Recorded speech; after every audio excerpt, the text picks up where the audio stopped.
नमस्कार, DIG news मध्ये आपला स्वागत आहे। चंद्रपूर जिल्ह्यातली मोठी बातमी। भाजपा सरकारचे 11 वर्ष पूर्ण। मुनगंटीवार यांनी घेतली प्रेस कॉन्फरन्स। आता बातमी विस्तारपूर्वक। मोदी सरकारचा कार्यकाळ देशाच्या इतिहासात सुवर्णाक्षराने लिहिला जाईल। विकसित भारत, आत्मनिर्भर भारत आणि संकल्प से सिद्धी या मंत्राने हा कालखंड ओळखला जाईल।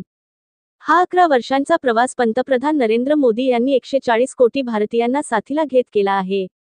विकसित भारताचा अमृतकाल, सेवा, सुशासन, गरीब कल्याणाची 11 वर्ष पूर्ण झाले म्हणून भारतीय जनता पार्टी चंद्रपूर जिल्हातर्फे पत्रपरिषदेचे आयोजन करण्यात आले आहे।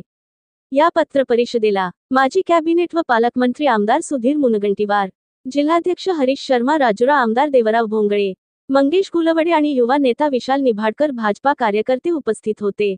गरीबों के मसीहा पंतप्रधान नरेंद्र मोदीजींना 4 जून 2024 रोजीच्या मतमोजणीमध्ये पुन्हा एकदा जनतेने तिसऱ्यांदा विश्वास व्यक्त करत 24 कोटी मतदारांनी भारतीय जनता पार्टीला आपला मतरूपी आशीर्वाद दिला।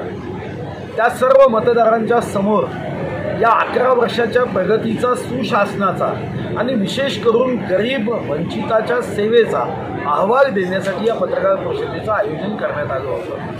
ज्या योजना या 11 वर्षात केल्या आणि त्याचा सुपरिणाम, सकारात्मक परिणाम जो या देशाने अनुभवला तो मतदारांपर्यंत पोहोचावा।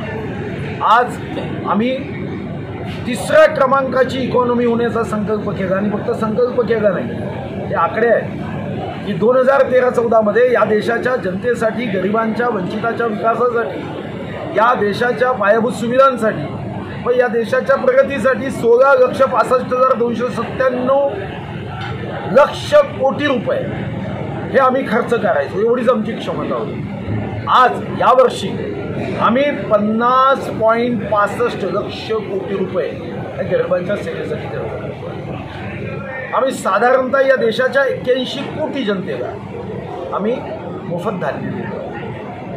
आम्ही 44 लक्ष कोटी डायरेक्ट बेनिफिशियरी ट्रान्सफरच्या माध्यमातून जे शेतकऱ्यांच्या, गरिबाच्या, वंचिताच्या खात्यामध्ये या देशामध्ये आम्ही डिफेन्स इक्विपमेंट आता एक्सपोर्ट करतो। 30 वर्षानंतर शैक्षणिक धोरण बदलतो। करोडो युवकांना स्किल डेव्हलपमेंटचं प्रशिक्षण या देशामध्ये, एक भयमुक्त भारत, भूकमुक्त भारत, नक्षलमुक्त भारत, आतंकमुक्त भारत, विषमता मुक्त भारत, विश्व कप्तान भारत, एक भारत श्रेष्ठ भारत, विकसित भारत, गौरवशाली भारत, समरसतायुक्त भारत आता जातीय जनगणना होणार। या देशाच्या अनुसूचित जमातीच्या, अनुसूचित जातीच्या आमच्या बंधू भगिनींच्या मनात विश्वास निर्माण करण्यासाठी आम्ही राष्ट्रपती आदरणीय रामनाथ कोविंद यांना केलं।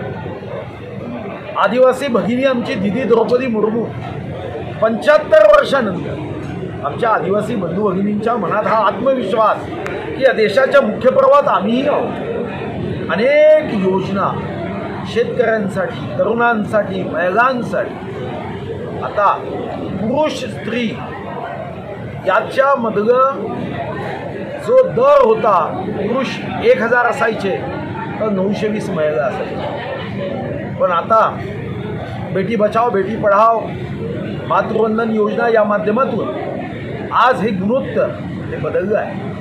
नारी से नारायणी तक मोठा निर्णय घेतला। जातीय जनगणनेसोबत महिलांना 33% लोकसभा विधानसभेत आरक्षण दिलं जात आहे।